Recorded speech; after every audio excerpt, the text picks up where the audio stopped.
This morning I found a note card taped to my steering wheel. I wish I had thrown it away.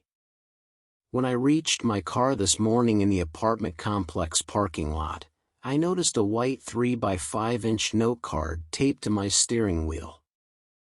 I was confused how it got there since I was OCD about locking my car at all times. I unlocked the car and sat in the driver's seat to better read the note. In black cursive writing, the note read, "Take an alternative route to work this morning."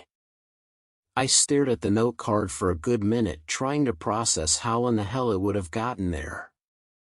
After letting my thoughts run wild, I tossed the note card into the passenger seat.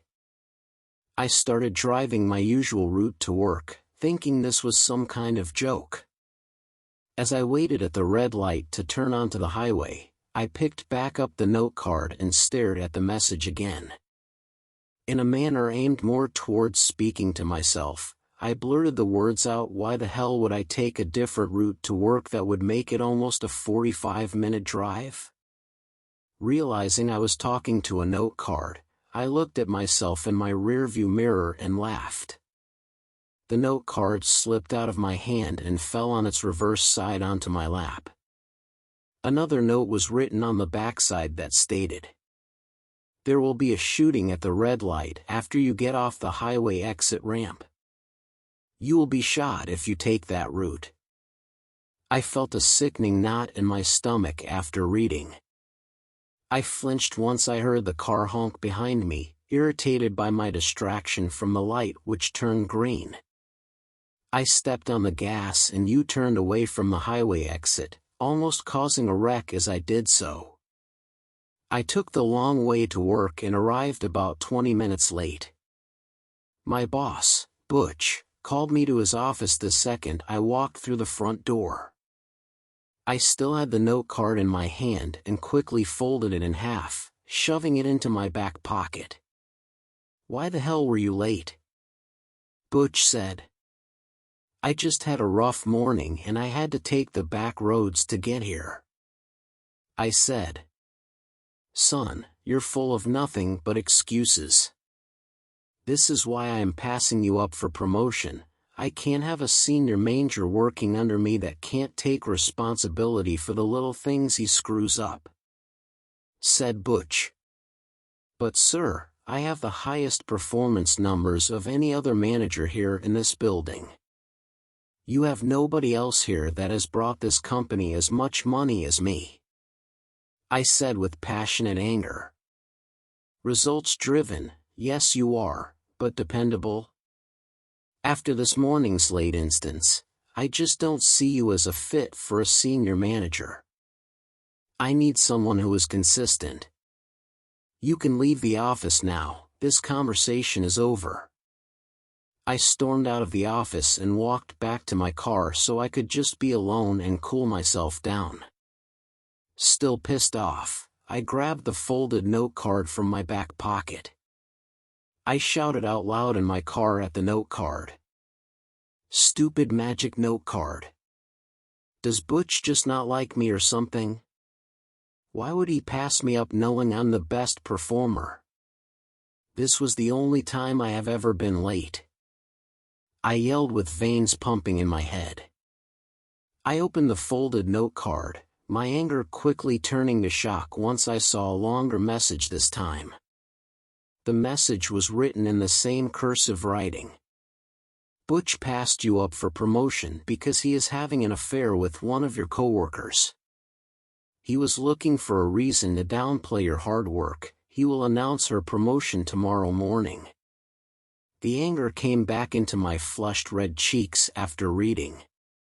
For a minute, I seemingly forgot about the metaphysical anomaly I was experiencing with a magic note card that was answering all my questions.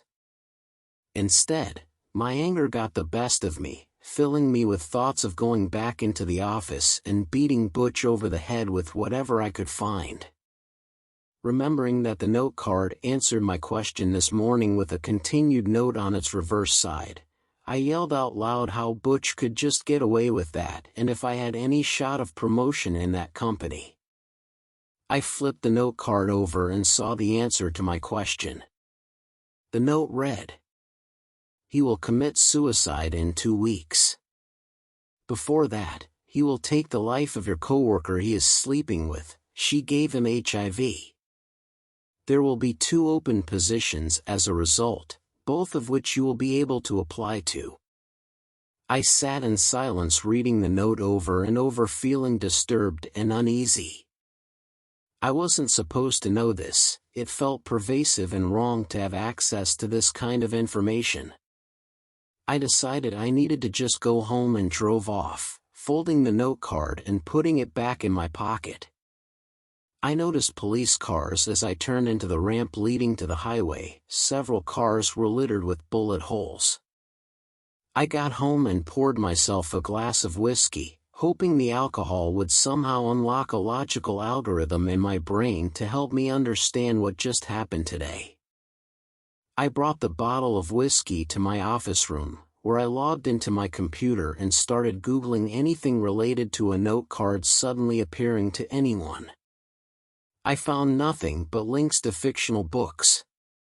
Still sitting at my computer, I pulled out the note card and folded it in half again. I asked it who put the note card on my steering wheel. I took a long sip of my whiskey before I opened the note card and read the words that followed. "It likes to go by the name Truth," the words on the letter said. I asked the note card, "Is Truth a person?" before flipping it around to the other side. "Truth is not a person," the words said on the card. "What exactly does Truth look like?" I asked the card, turning it around immediately to the other side. "Truth has 6 legs and 4 arms. It has no eyes, 8 ears, and 15 mouths covering its body with sharp teeth." My eyes went wide as I read the description in fancy black cursive writing. Fear tickled my senses, causing the hairs on my neck to stand up. I asked the card the 2 dreaded thoughts on my mind. What does it want from me? Why did it give me this note card? I said out loud and slowly turned the note card over to read the backside. "It wants you to ask it that question yourself. It's standing right behind you." I dropped the note card after reading, but I dared not move. I just sat staring straight ahead into my computer. I didn't want to see this ugly truth standing right behind me. A few moments later, I heard somebody opening my front door. "Baby, we really need to talk." I heard my girlfriend shout from the kitchen. I forgot I had given her a key to my apartment. "Don't come back here. Please just leave," I shouted, hoping she would save herself from the sight of this grotesque thing behind me. I heard my girlfriend's footsteps getting louder and louder coming towards the office room I was in. "What the hell has gotten into you? What are you?" Her voice cut off suddenly as it reached the doorway. It's been 3 hours since I heard her voice. I am still sitting at my computer, not daring to look behind me. I have kept the brightness on my screen turned up to avoid seeing any glimpse or reflection of the thing behind me. I don't know if my girlfriend is still standing at the doorway, or if that thing did something with her. I have about half a bottle of whiskey left. I am posting this hoping anyone can give me an idea of what the hell will happen when I turn around. I decided as soon as the whiskey runs out, I will finally turn around. The description alone from the note card has me scared shitless to face it, but eventually I will have no choice but to face the ugly truth. The end. Next story. I'm a contract killer. I shouldn't have taken this last job. Content warning: self-harm, gore. It was supposed to be an easy job. 250 grand to take out some nobody in a rural area. I didn't much care for the details on who he was. All I needed was a full name with a picture to make magic happen. This job came with a special request: artistic handiwork with a knife, no long range. Target was an old white male, mid-60s, balding and wears glasses. I scoped out his place a month beforehand. He was way out there in the middle of nowhere. I never saw him leave his ranch-style place within that time. He just sat on the porch reading a book occasionally. At night he just stared out the window with a cup of coffee, shotgun in hand. In fact, I never remember actually seeing the guy go to sleep. He seemed like he was waiting for something. There were rumors of some fucked up people in those rural parts. I figured the old man was just paranoid about that, or some kind of war vet with old habits. My opening was a mail delivery guy who showed up to his house every Thursday in a typical style postal truck, no doors on either side. The delivery guy would show up at 2 p.m. sharp, get out of his car, knock on the door. The old man would answer and chat for a bit, and that was my opening. I preferred working at night, but this guy seemed heavily alert then. I needed to stay within the course of his normal routine to not raise suspicion. Lucky for me, the delivery guy was my height, my skin tone, and wore a ball cap. I could easily pass for him with a pulled-down baseball cap and the same uniform. I preferred to work at night, but even in the day there was nobody around this place for miles. I intercepted the delivery van at an empty and isolated intersection 10 miles from the target's house. I pretended I had car troubles to lure him out. I placed a round from the Glock I had tucked away in the back of his head the second his back was turned. There was no need for the dead weight of a silencer out here. I had scoped this area out enough to feel confident in that. I stashed my car in the surrounding woods, changed cloths with the body, and shoved it in a grave I made the previous night. Pre-planning is vital in this work. I brought my own ball cap. I knew I would make a mess of the one he wore. The name stitched into the shirt read Toby. I pulled up to the house at 2 p.m. on the dot. My knife was concealed under the package I was carrying, and my pistol was tucked away in my pants in case of any unforeseen circumstances. My red flags went off when I saw the door was cracked open. My gut told me to get out, but I was only thinking about the hefty sum of the contract. I pulled my pistol out and entered the house. I entered a kitchen that overlooked a large living room. In the living room, the old man was suspended at chest level, hooks pierced his arms and legs. The chains attached to them stretched to the ceiling and kept him swaying parallel to the floor like a human hammock. I heard footsteps coming from the hallway and hid myself under a draped dinner table. I peered out from the bottom of the drapes to see 6 black hooded figures surrounding the old man. I tried my best to hold back the vomit that wanted to come out. One figure disrobed, revealing a young female, completely naked. She couldn't have been more than maybe 19 or early 20s. Her face had a disturbing smile as she laid underneath the hanging old man. The old man suddenly started jolting and violently moving, pleading to be let go. The girl just laid underneath him, eye to eye, smiling at him. Another figure disrobed after the old man pleaded more. He was a young guy, pale and skinny with blonde hair. He looked slightly older than the girl, but bore a striking resemblance. He had these piercing big green eyes I could easily make out from the distance I was at. Standing naked with a knife in hand, he gutted the old man like fucking cattle. Blood sprayed on the girl lying below as she seemed to smile wider at every scream from the old man's mouth. With a look of euphoric satisfaction, the man dropped the knife and placed himself on top of the blood-soaked female. They went at it fucking in a violent blood frenzy while the last few moans of the old man rang the air. His eventual silence confirmed he was dead. the four hooded figures stood still and faced the scene as it happened in the four corners of the room. They chanted this demonic hymn the whole time. I can't get it out of my head even right now as I type this. We call on you, O Nameless One, Lord of Chaos. You who answered Lucifer's call and swayed the angels who fought. You who killed the first angel, the first to cause heaven to fear. You whose name God forbids to be spoken, erased from history, an eternal bastard. You who show mercy to those who are merciless with you. You will rise to your kingdom, you will take both thrones. We are your vessels, guide us to power through your will. Every nerve in my body ran cold as I watched this messed up scene.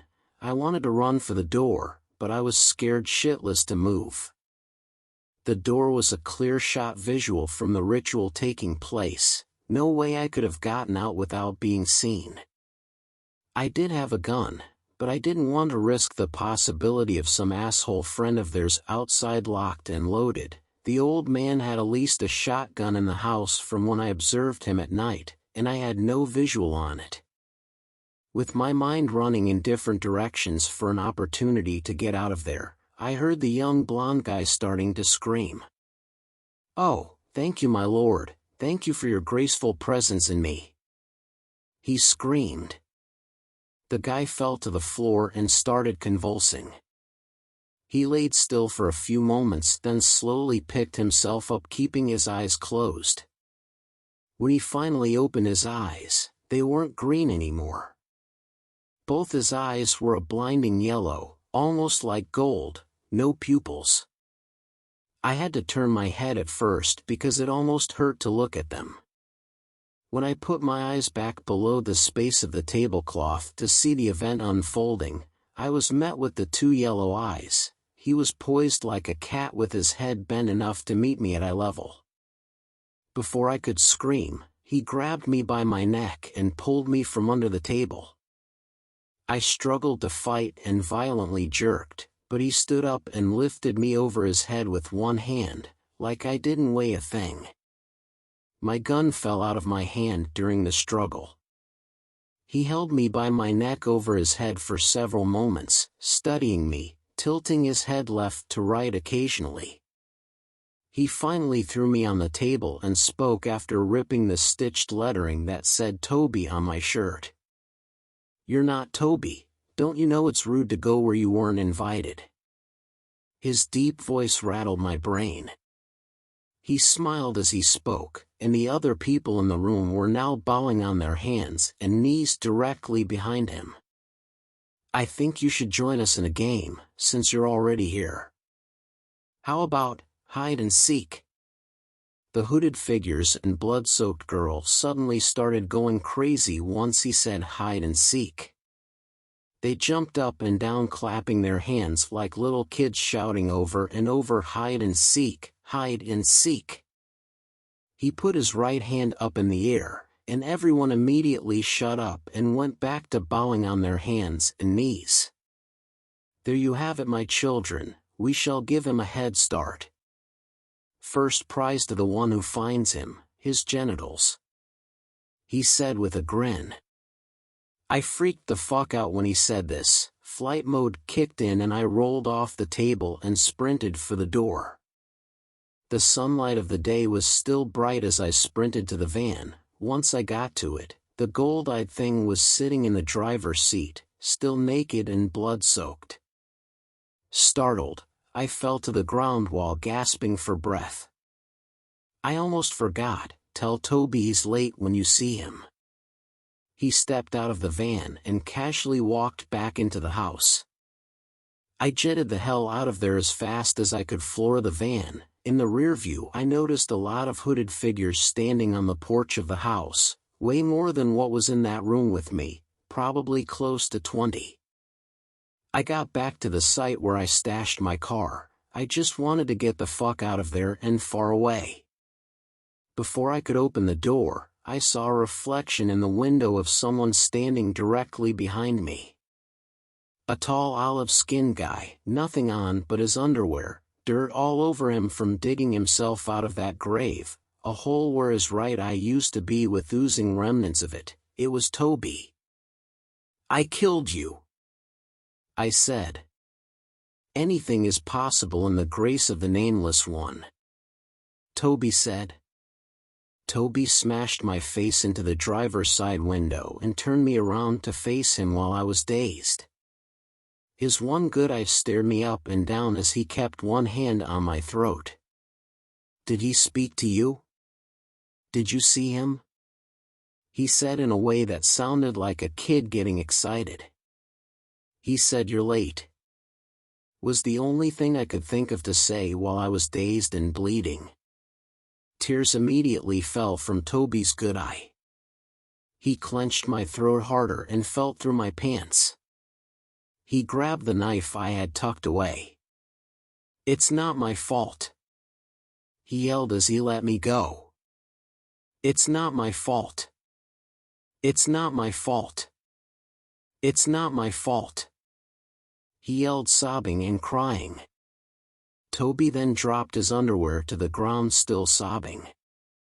He turned his back and slowly started moving the knife to his precious jewels.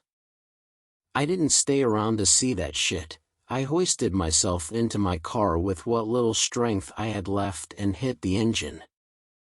I floored it while seeing Toby in my rearview mirror doing to himself what kind of pain I hoped to never feel. I went from hotel to hotel for the past 2 months, never staying in the same place each night. This morning I got a call that woke me up. It was a little girl's voice saying, "I found you." I've been barricaded in this hotel bathroom since then. All I have in here is my phone, my laptop, and a revolver with 5 shots. I can hear people outside the door. They've been banging on it for the past 4 hours. I tried calling the cops, but when I do I get the same voice that says, "I found you." The people outside the door are now whispering to come play with them. An hour ago, they were whispering every name of every person I ever took out on a contract, just fucking with me. My battery will run out soon. I'm afraid of dying. I don't want to, but I'm more afraid of being mutilated by those bastards and whatever other sick shit they plan on doing to me. Shortly after anyone reads this, I'll probably have already put a round to my head. I don't know any real details on who those freaks are or what that thing was they called on. Just beware of the Nameless One. The end. Next story. My mother is performing a puppet show for us. When it ends, we die. And the wolf was so hungry that he slit open the princess. She moved around the puppets she'd made for us when I was 6. The ones that were all dusty and ripped. Nobody had touched them in years. But the princess was strong and wouldn't die, so the wolf tried to run dash. My little sister Abby was enjoying all of it. She had no clue that Mom was going through something that seemed like an intense manic episode. "Make the wolf come back," Abby shouted, and Mom smiled. "Mom dash," I started, but my voice broke off. She kept moving the dolls and I stopped listening to what she was saying. We'd been inside the basement for hours watching the puppets and listening to my mother changing her voice. Somehow I couldn't move. And I didn't dare to. Behind the self-made puppet theater, my mother had a large kitchen knife. I thought of ways to trick her or overpower her, but it simultaneously pained me too much to see her this way. So, I sat there frozen, watching her slowly lose her mind. Mom and I had built the stage for the puppet show when I was little with the help of my grandpa. We used wood that Grandpa cut into fitting pieces, and then Mom and I painted them. We even added a curtain with parts of an old red dress my mom owned. The puppet show became my biggest obsession. We'd spend every weekend creating new puppets and decorations. It was all self-made. We didn't buy a single one. For their hair, we used strains from old dolls or cut strips of cloth. Mom made all their dresses herself with her sewing machine.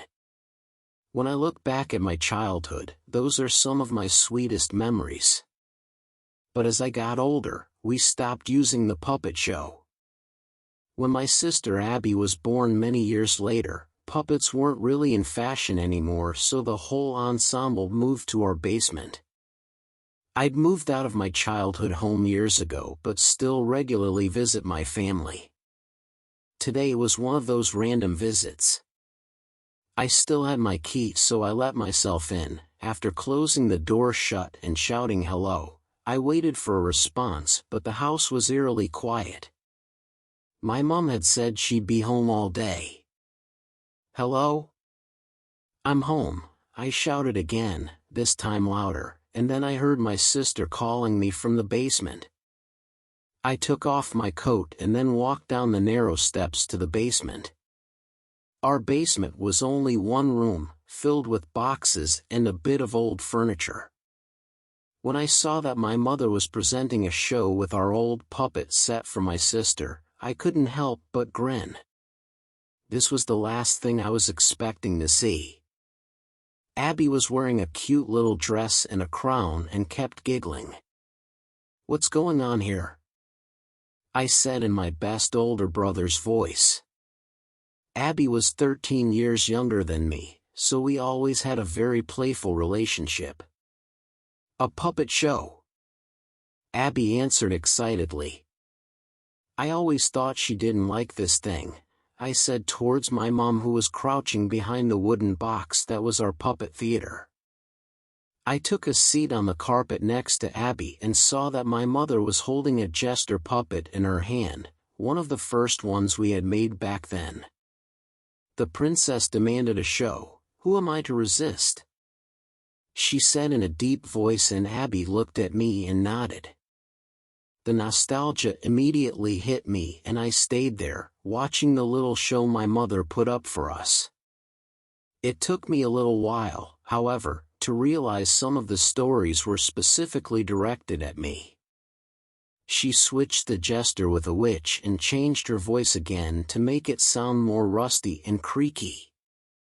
"The prince is here and he thinks he can simply join us after he just left this home. He doesn't belong here anymore."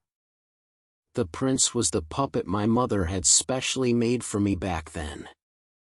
The wooden theater was big enough that my mother could crouch behind it and disappear completely, but suddenly I saw her peeking at us from the side. Our eyes met and I felt a knot in my stomach. Something about her seemed off.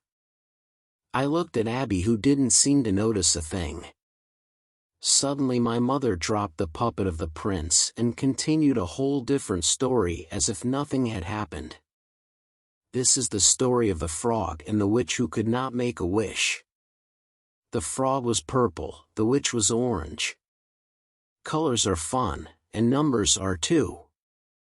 I looked at my sister and whispered, "Is she running out of ideas?" Abby giggled. "I like it."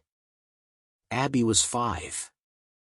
I think she didn't care what the fairy tales were, she just liked looking at the puppets. I had no idea how long those two had already been in the basement before I arrived, so at that point I thought my mother might simply be a little fatigued. She continued the nonsense story for a while and I sat there and watched. Not because I cared about the tales, but because it felt wrong to go upstairs. In a way, I felt glued to that strange show. This went on for what felt like hours. At times the story and her voice were clear and coherent, but then it became odd and dreamlike again. There were moments when I actually thought I wasn't awake. When the strange story was done, my mother peeked at us from the side again. She disappeared a second later but left a mark on the side of the box. A bloody handprint. Then she held up the puppet of the jester with one hand. With the other she held a large kitchen knife, making it look like the jester was cutting around in the air. "Mom?" I nervously asked, but she didn't respond. "Mom, are you okay? What's with the knife?" "We collected lots of props because we thought we might need them," she said in a high-pitched voice I'd never heard before. She kept ignoring me and put on a new puppet to continue with a different story. I can't say how much more time passed. I was feeling sick in my stomach while the rest of my body was in shock. I had never seen my mother like that before and I simply couldn't move. The wolf took the clothes of the little girl and went to the forest to dash dot. After 3 or 4 more stories, I decided it was time to end this. "Hey, Abby. Should we go upstairs and get a snack?" I asked her, trying to find a way to remove her from whatever was going on with our mother. "No!" my mother shouted. She put both of her hands on the stage and lifted herself up, showing us her face. Her eyes were twitching and her mouth was formed into a big smile. "The show is not over yet. The princess wants to see the show." I turned to my sister who started looking a little afraid. She was only 5 and probably couldn't grasp the odd situation, but she was starting to notice that something was off. "Okay, why don't we take the show upstairs? I can carry the puppet theater up and we can sit on the sofa," I suggested.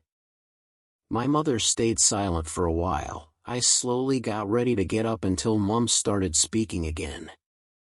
"I have one more tale to tell. This time it is about a prince." She looked up from the box for a few seconds, staring at us with an intensity I'd never felt before. When the prince was only a kid, he lost his father, the king. The king had been very sick, and when he could not live any longer, the prince was very sad. So the queen found many ways to distract him and make him happy. And one day he became better. So did the queen, and she found many things to do, though she never found another king. She didn't need one. The two of them had each other. She stopped for a moment and little Abby started squeezing the fabric on my leg. She turned her face towards me and I noticed something I hadn't seen before. Abby had a cut on her left arm. Had my mother done that to her with that knife? My breathing became heavier. I thought about jumping up as quickly as possible, grabbing Abby, and running upstairs. My mother wasn't the youngest anymore. I could have overpowered her, but she did have a knife. And I didn't want Abby to get in danger. But if I could outrun her.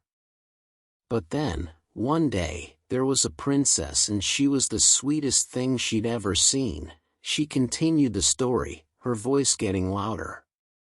She let the queen fall and grabbed the jester puppet again. The jester said to the prince, "Be aware. The princess might look sweet and nice. It might feel as if you've known her your whole life." Finally, something clicked inside of me. "Can I join the show?" I asked as I very slowly got up and moved toward my mother. She didn't stop me. I grabbed the puppet of the wolf, but I had no idea what to say. Behind the box, I finally saw my mother in full. Her skin had lost all of the color, and while Abby had one cut on her arm, my mother's body was full of them. Her clothes were ripped and everything was stained with blood. I looked down at my own lap. Blood was staining my pants, but the pain wasn't registering in my brain. She kept going on with the show, her voice getting weaker. The jester danced around and kept performing. She hoped the prince would not come home because she knew, if the show stopped, the creature would slaughter them both. I saw her eyes that were filled with fear and regret. She tried her hardest to continue but couldn't help it. "I'm sorry," she whispered. "She tricked us both. Then she passed out of exhaustion. "It's okay, Mum." I held back my tears. "You tried your best." I grabbed the puppet of the jester and continued the show. The end. Next story. I reached out to my husband's mistress, and it was the worst mistake of my life. I wouldn't have believed he was cheating if it wasn't for the pictures. I've been cheated on before, and I think the number one tell is that cheaters like to spread the guilt around. They make mountains of every little molehill because they want to feel like the relationship was doomed, and that's why they cheated, not the other way around. They find all sorts of silly reasons to fight with you because it's better to tell other people, "Oh, we were arguing and communication broke down," instead of the truth, which is often, "I fucked a stranger." That's my experience of being cheated on anyway. I had one boyfriend who lost his shit because I didn't answer my phone while on a night out. What would have been a small deal just a few weeks before was suddenly proof that I was sneaking around and couldn't be trusted. Sure enough, just a few days later I caught him at Starbucks with some girl he'd met online. Do you think he told his parents I left him because he had his hands up another woman's skirt? Nope. He said we'd been distant for a while and arguing lots, and in a moment of weakness he found solace in another woman. He just left out the part where he initiated all those arguments. But my husband never changed. Not one bit. Didn't kiss me different. Didn't look at me different. Didn't change his habits, not in any way at all. Wasn't like he started randomly showering when he got home, or going to the gym at night instead of the morning. My mother said she knew my father had started seeing someone else when she went to take his plate away and there was food left behind, and soon after she caught him looking in the mirror and sucking his gut in. I guess my point is, a lot of the time when you realize you've been cheated on, you look back and see all sorts of little clues. But I never felt that way with my husband. It was just, out of the blue. The envelope arrived, thick as a pack of cards. Red lipstick on the back reading, "You need to see what your man is up to." Inside were half a dozen Polaroids of my husband having sex with another woman. Her face was obscured, but his.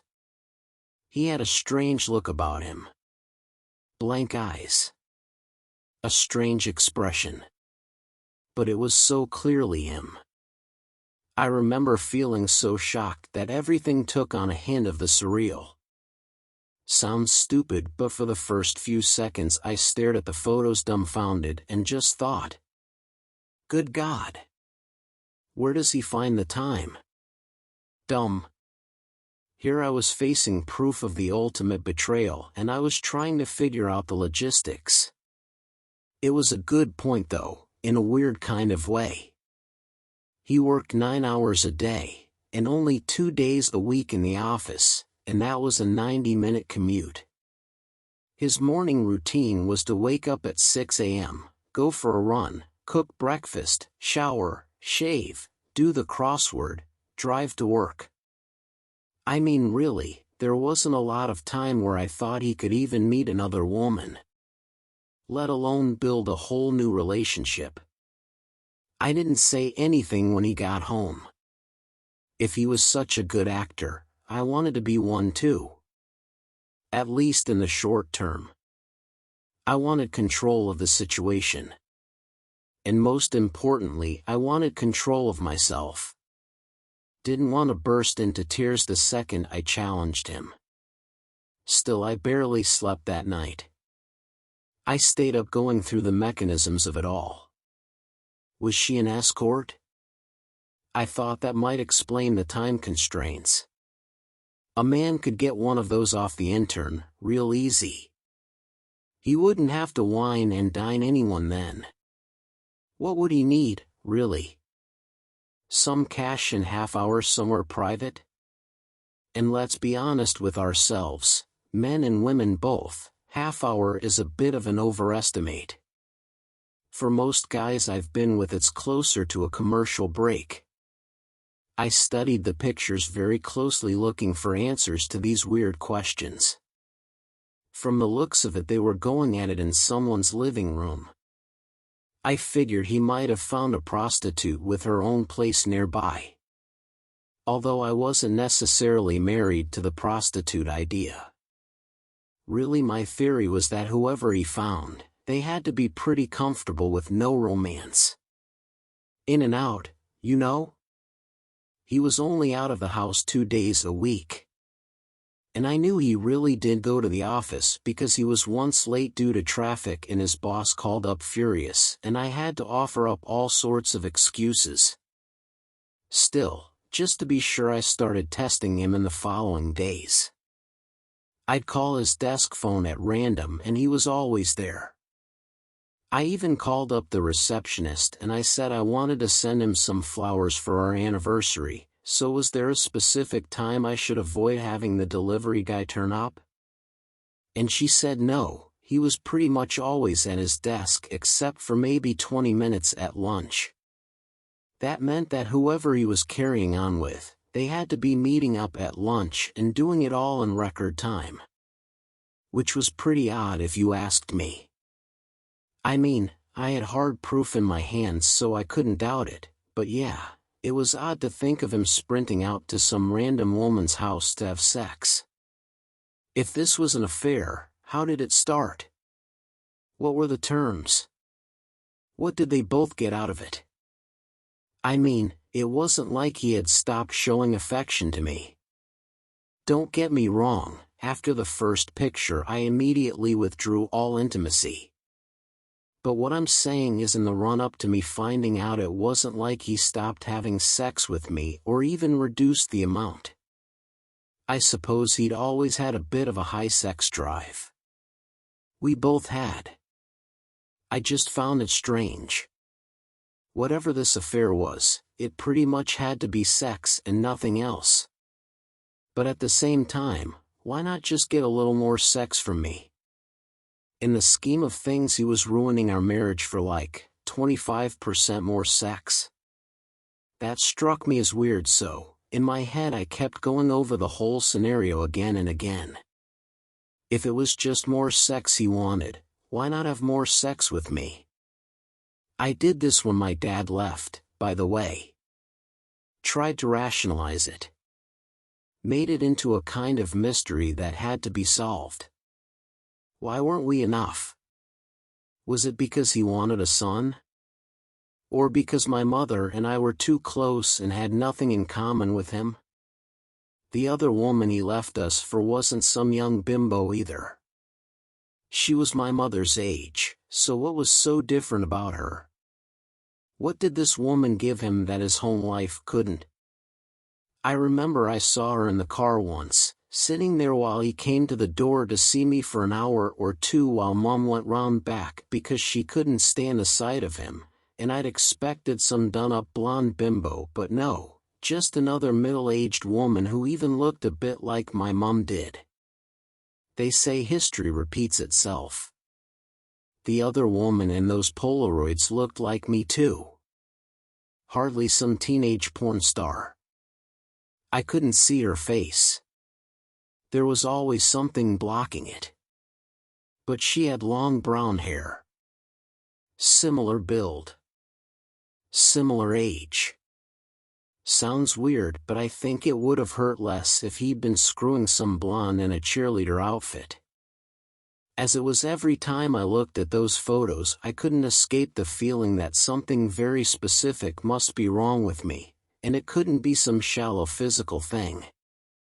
It was deeper than that, something he realized only after spending 10 years with me. Did I annoy him on a personal level? Did he just look at me one day while I shaved my legs and think gross and that was that? He got the ick. He didn't get an upgrade, just a replacement and somehow it just... I don't know. It felt worse, I swear. I considered revenge but couldn't bring myself to do it. So weird. I put up an Instagram picture that wasn't like the usual ones. Jesus, men online don't need a lot to get going, do they? You go to porn sites and see the things women do there and you figure men must really need some fucked up stuff to get turned on. But turns out there's always some guy waiting to slide into your DMs because you wore mom jeans or ankle socks. All it took for me was a picture and an oversized t-shirt with my legs tucked underneath. You hardly saw any skin. I've seen more revealing adverts. Didn't stop the messages coming in from total strangers and more than a few good friends and old flames. I responded to none of them. Not a single one. They were flattering, but I didn't once feel the urge to reach out. It's just, well, it reminded me of the fact I wasn't starved for attention in the first place. I wasn't unhappy with my relationship. The Polaroids told me I wasn't enough, but I never once felt like it. A part of me wanted to bulldoze over this obstacle in our relationship. Fill in the pothole, lay new tarmac, and just keep on using the road like nothing had changed. But I didn't have it in me. Very little time had passed and I already felt like I was going mad, like I needed to know why the fuck he'd done this. Every day was spent oscillating between gut-churning sadness and red-hot fury at the betrayal. Couldn't keep the act up forever. Sooner or later I'd break. The performance wasn't perfect. He'd noticed the distance between us. Kept asking if I was okay. Sooner or later the answer was going to be a swift kick to the balls. Hadn't the whole point of biding my time been to get a handle on myself? To not lose control and give him the upper hand? That'd all be moot if I ended up charged with assault. In the end, I decided on a simpler solution. I was going to speak to this other woman. Maybe not head-on. My life isn't Jerry Springer. Wasn't going to kick the door down and scream, "You took my man." But maybe I could just bump into her. Just have a chat like, "Oh hey, nice shoes, where'd you get them? What kind of work are you in? Do you have some kind of nimble super vagina designed to end marriages?" I joke. It's what I do when I feel uncomfortable. And I felt very uncomfortable at the thought of finding this woman and talking to her. I'm no spy. Talking to strangers makes me anxious enough, let alone when the whole encounter is a ruse because of some weird Hitchcockian affair. Good news was I didn't have to look far. One of the Polaroids had a house number and a few buildings in the background that I recognized. Took maybe 20 minutes on Google Maps to pin it down. Nothing difficult. I soon had an address and it wasn't long before my husband had an in-office day and I could go investigate. First thing I thought upon seeing the house? I put a big tick in the prostitute column. Her house looked like a crack den. One of the windows on the top floor had been broken and boarded up. The door was wide open in the middle of the day.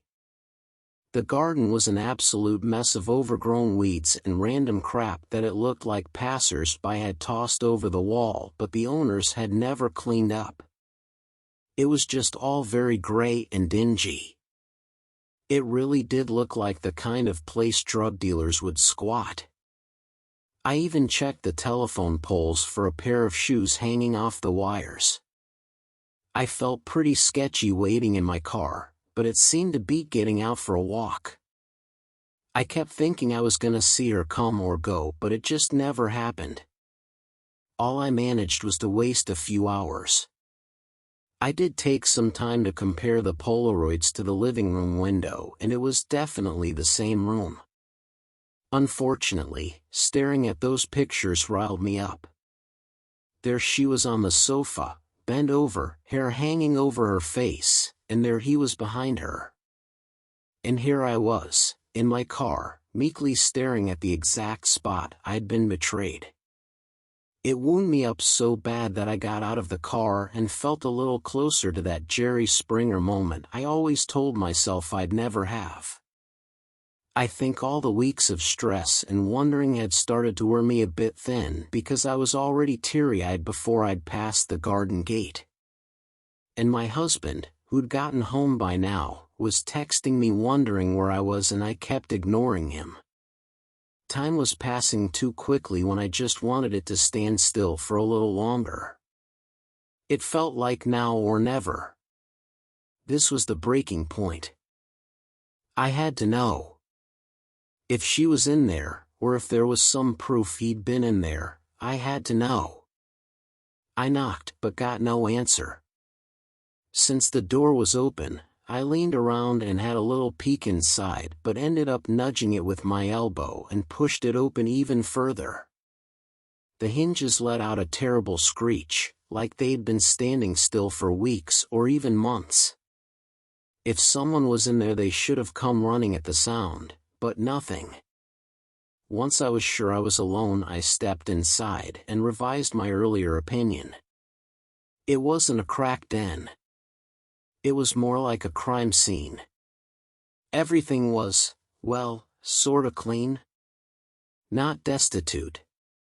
There were 1 or 2 paintings on the wall, but the glass was so covered in dust I couldn't see anything of the actual images. And the carpet looked filthy but not gross. Just abandoned and left to fester. There weren't cigarette butts everywhere and needles strewn over the place. It was like a normal house that had just been left behind. The main thing I could smell was mold and damp, probably because rain had gotten in through the open door. Not really able to help myself, I went deeper into the house. I looked in the living room, the very same one in those photos, and saw the same thing I had before. A relatively neat room with a sofa and a TV that was covered in dust. Some of it had been disturbed in places, but not enough to suggest regular use. In the Polaroids it had looked normal, but in person it was clear to me it hadn't been lived in for years. Jesus Christ, I wondered, did they actually find an abandoned house to use? It was the only thing that made sense to me. Maybe the woman knew about it because she passed it on the way to work or something. But still, I had to wonder how a house could stay empty long enough for mold to settle in, but not for kids or junkies to move into. There was no graffiti. Some litter outside, I mentioned that. But no used condoms or broken bottles or anything like that. The kitchen was more of the same, so I went upstairs and soon had my suspicions confirmed.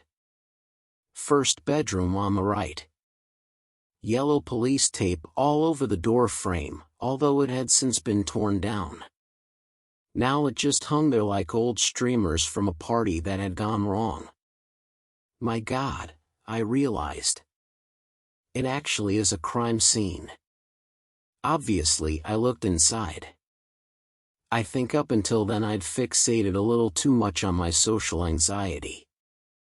I kept expecting to bump into this woman and have some awkward conversation, either about her screwing my husband or me breaking into her home. But leaning into that room made me feel genuine fear. It was the sight of blood. Even old dried brown blood soaked into an ancient bedspread.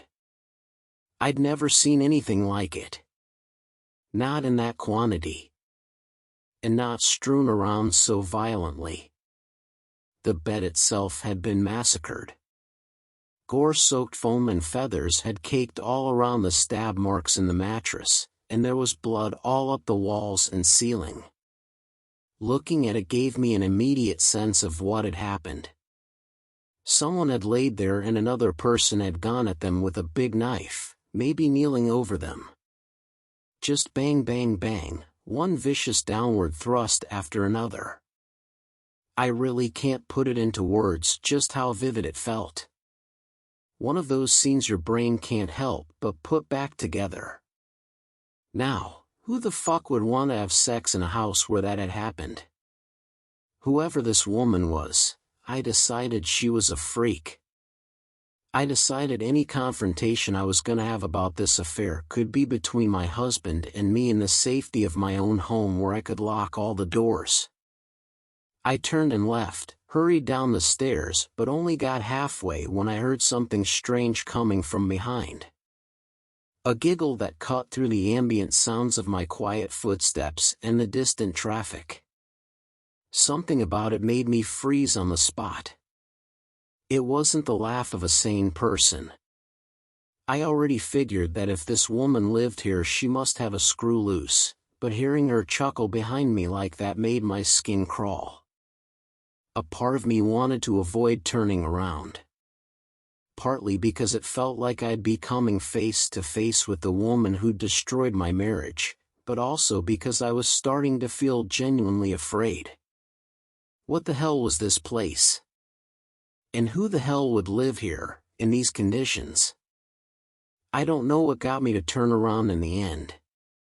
Courage, maybe? Or just a desire to get it over with, more likely. When I finally turned I saw a skinny woman standing at the top of the stairs, hair draped over her face. She certainly resembled the woman in the photos. Then again, what had I really seen of her face? Hair. And that's largely what I could see of the woman in front of me. Hair, wet and greasy, dripping down over her face to cover just about everything except a blood-red grin and a dirt-smeared neck.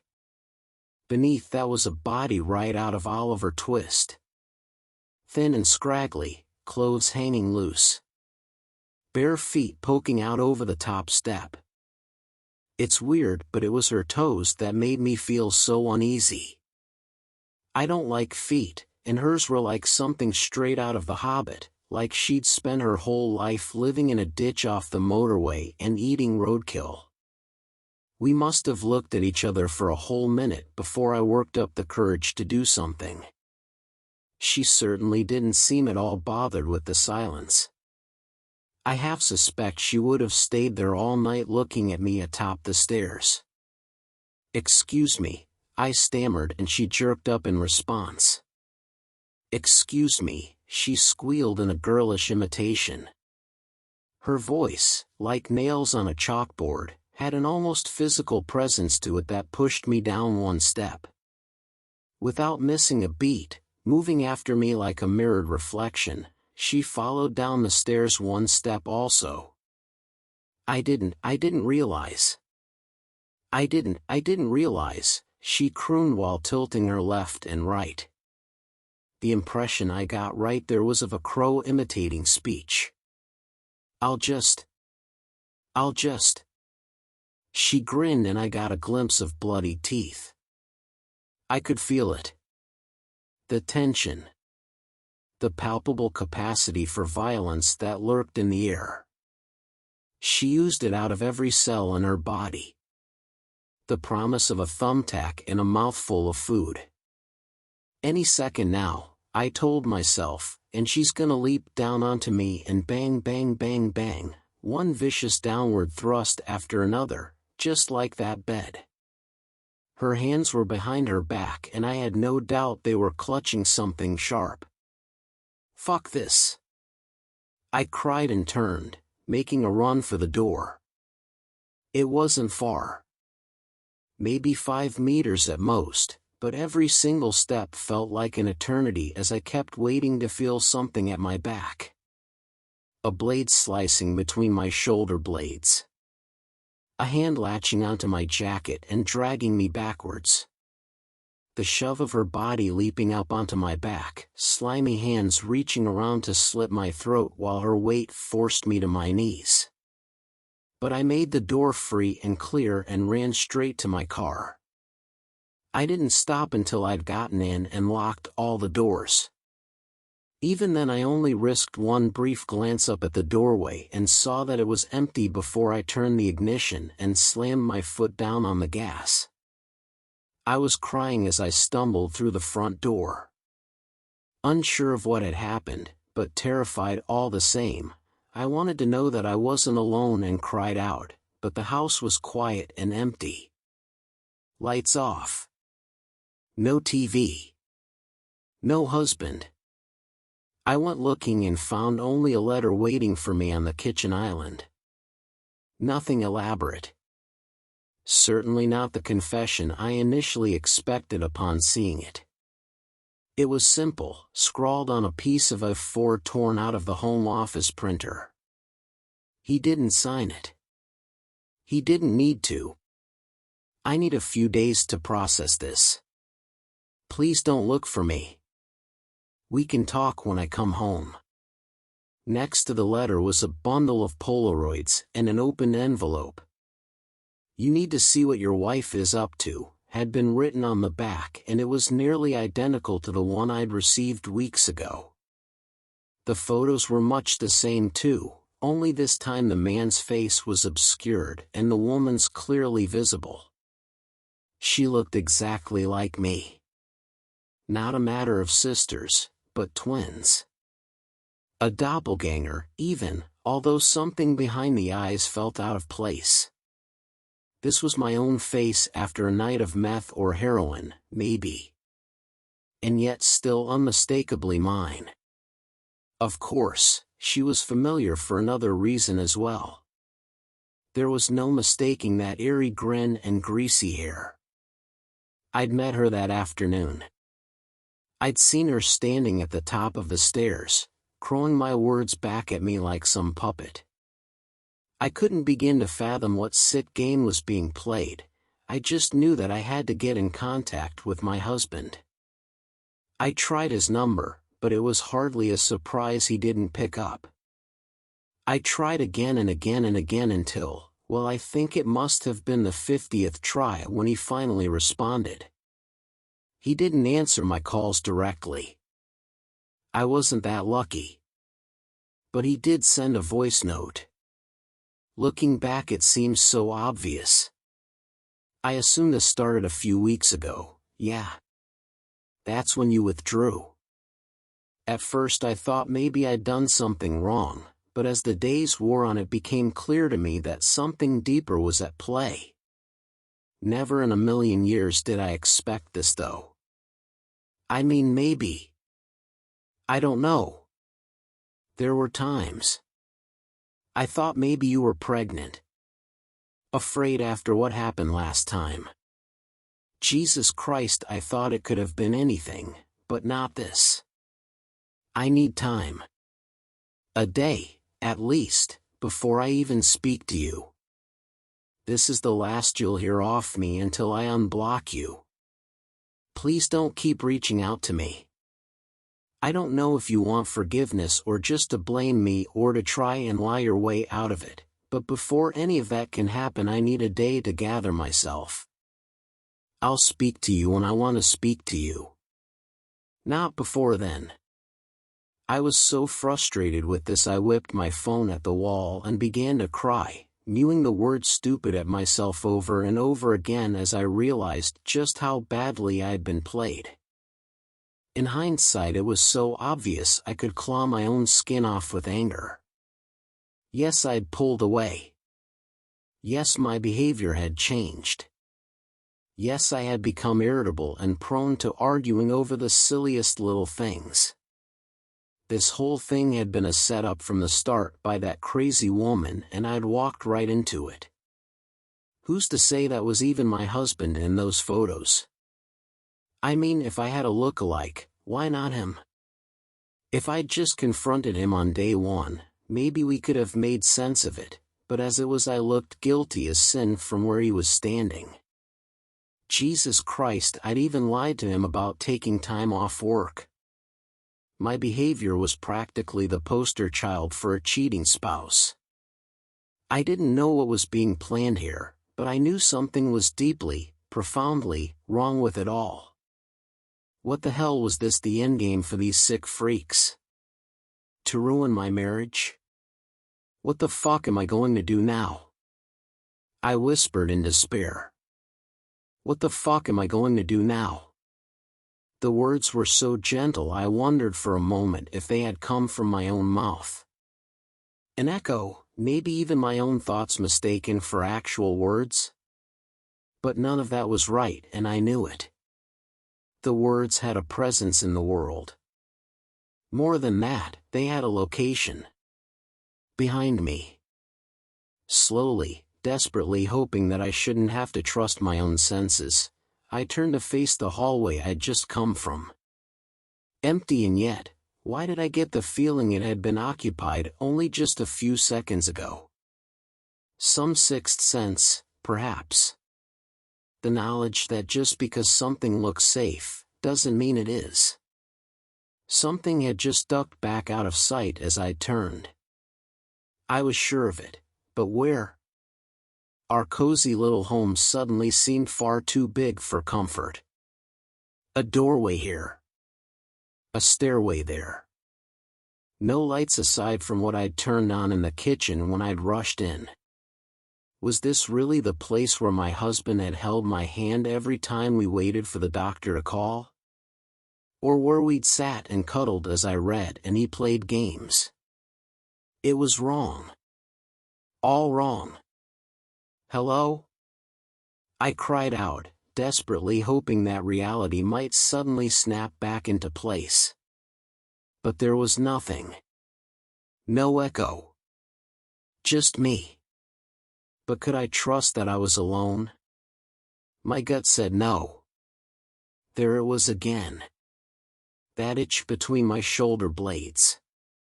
The same crawling terror I'd felt in that house, knowing that woman might jump me at any moment from her place atop the stairs. I tried to tell myself the paranoid thoughts should be ignored, but I still reached for a nearby knife and cried out once more, if only to break the silence that felt painfully heavy. Hello? Is anyone there? Quietly I went out into the hallway and switched on the lights. They helped a little, but not enough. From upstairs, a quiet thump. The muffled sound of something moving. I wanted to leave, but go where? And to what end? I told myself it could only really be her, couldn't it? And she was, after all, just a person. A thinner, scragglier-looking version of myself. I may have spent the last few weeks getting led around by the nose, but I wasn't some docile pet.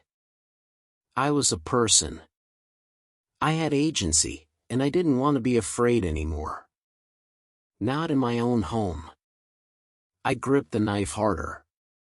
Watched the light glint off its edge, then turned to face the stairs. I was frozen in time, unable to move towards the sound, but unwilling to just leave it all behind. Finally, I worked up the courage to speak, to force out a few shaky and uncertain words. I know you're up there. No response. At least not verbal. The seconds ticked on, and slowly, almost as if she was relishing it, for corpse-pale fingers curled themselves around the top step. I tried to picture the scene at large. The fact that for the last few minutes, me at the bottom of the stairs, her at the top, she had been lying with her whole body pressed flush to the floor like some kind of spider. Waiting.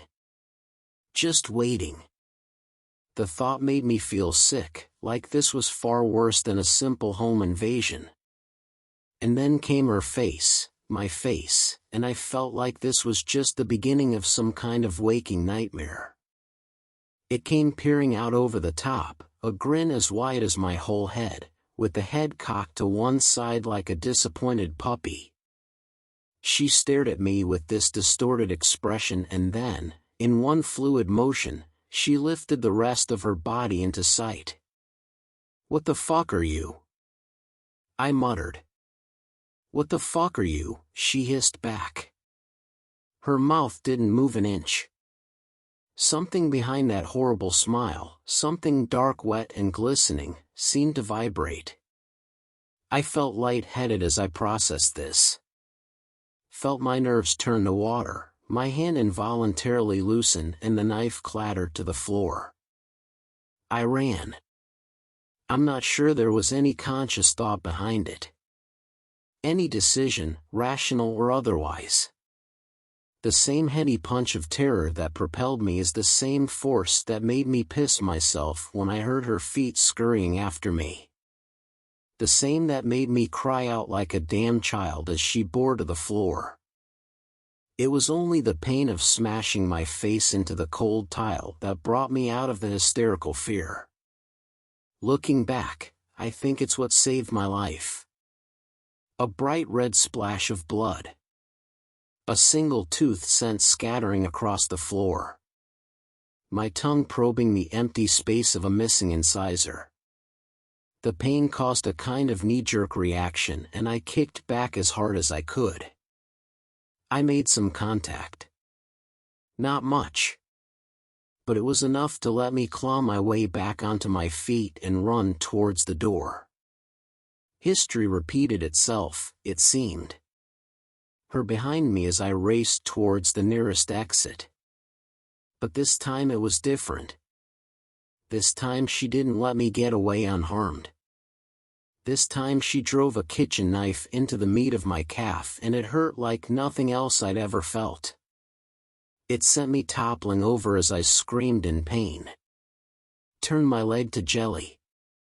A bit of luck meant that I managed to reach out and grab the door handle to stop myself going down all the way, but it took every ounce of willpower I had to hold myself there as I vented the pain in a gut-wrenching cry.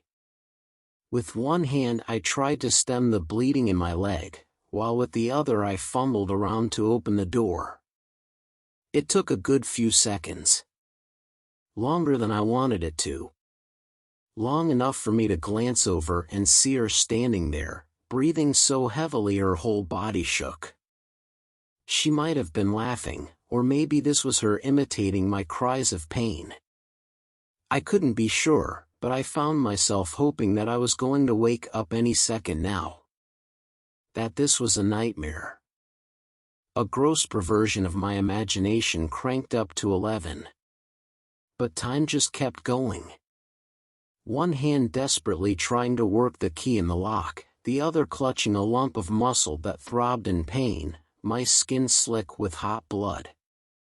Wet socks. Slippery floor. Am I going to pass out? I wondered. What is she going to do to me if I do?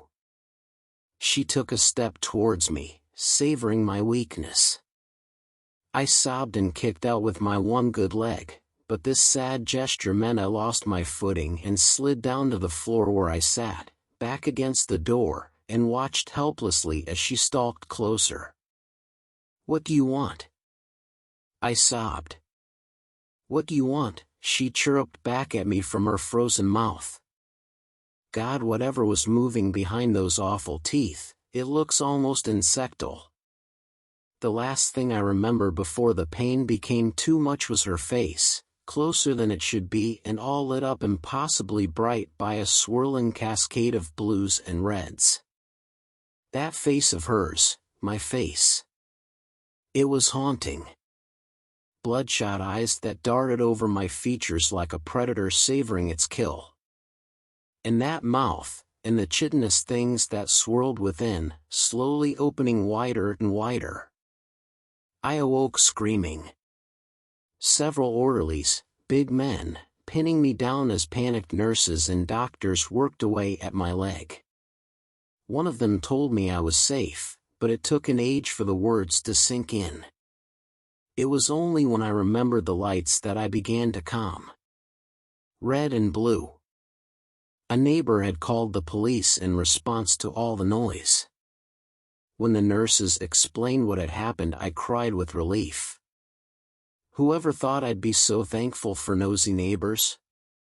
They figured it might have been a domestic situation gone wrong, but when the cops turned up and found me bleeding all over the floor with a 6-inch carving knife jutting out my leg, they knew it was much, much worse. A home invasion, they told me. I wanted to correct them. I stammered out a kind of fumbled response about a woman in my home, and they nodded, but how could I explain to them the madness of the last few weeks? When they told me about my missing clothes and jewelry, about the way someone had clearly ransacked the home for valuables, it was clear as day they'd made up their mind about it being a burglary gone wrong. The thought of her rummaging through my things disgusted me. The notion that she had gone rifling through my things. Of course my clothes and jewelry were missing. That nightmare of a woman seemed to get a kick out of imitating me. Did this mean the next time she appeared, jumping out of some dark closet or unfolding herself from the back seat of my car, she'd be dressed in my clothes? Clothes I'd once loved, now bloodied and filthy? Jewelry my mother and father had given me draped around her neck? My husband? I asked the nearest policeman once he was done with the questions. Notebook folded. Standing up. He was getting ready to leave. Have you heard off my husband? He's on his way. Tired beyond belief, I fell backwards and began to cry. The policeman, clearly aware of what I'd been through, let himself out without another word, and I lay there alone for what must have been hours. I think I passed out again, or just fell into a very deep sleep. When I awoke it was to the feeling of cold morning light filtering through the half-closed blinds. Slowly, I realized that I'd stirred to the gentle and reassuring sound of my husband's voice. Hello? I smiled at the realization he had come, and the familiarity that the sound of his voice brought. The feeling of safety.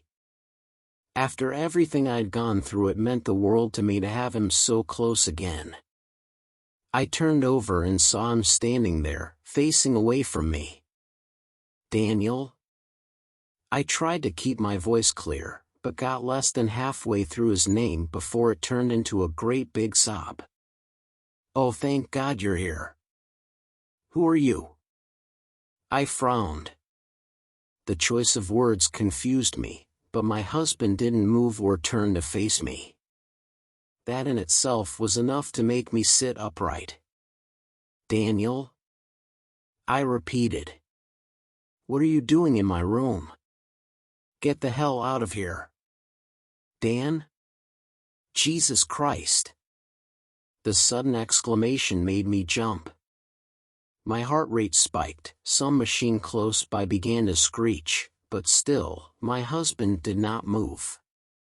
Jesus Christ, what the fuck are you? He continued. Oh my God. He began to scream while remaining perfectly still with his hands behind his back, head tilted to one side. Just as suddenly as the crying out had begun, it stopped as several medics raced into the room to check on me. My head grew light. The world began to spin. Slowly, at last, my husband turned to face me as the nurses crowded around asking a dozen questions, none of which I seemed to hear. I saw his face. God, his face. A grin as wide as his head. Bloodshot eyes. Greasy hair and a sort of dazed, drug-addled look. When he spoke one final time, his lips did not move, but behind that strange and warped mouth there was the barely visible glint of vibrating black carapace. What are you? He said. A dying rattle. One last exclamation before he turned to leave. The others in the room were oblivious to him, focused as they were entirely on me as a dozen alarms went off. As I watched him leave, a sickening realization dawned on me, one that threatened to crowd out the last vestige of consciousness. That thing was his doppelganger, and he had been repeating my husband's dying words right back at me. The end.